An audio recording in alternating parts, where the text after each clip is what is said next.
Bumili nga pala ako ng duck egg. Ito nga pala ay gagawin kong salted eggs. Kasi alam nyo ba, mas malaki daw yung pores nito. So, mas mabilis pumasok yung ingredients sa loob. Yan. Ito nga pala, hugasan ko siya. Nakita nyo naman, nasa ilalim siya. Hindi siya umiibabaw. It means fresh yung itlog. Hugasan mo siya sa suka para maalis yung bacteria. Pakuluan nga pala yung 2 basong asin sa 1.5 liter of water, 1 basong asukal, dahon ng laurel at saka paminta. At hayaang matunaw yung asin at palamigin yung tubig.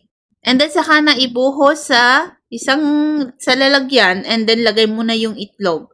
Kailangan nakalubog yung itlog, lagyan mo ng pampabigat, and then ilagay mo sa madilim na lugar at hayaan ng 25 to 35 days, and then saka pwede mo na siyang kainin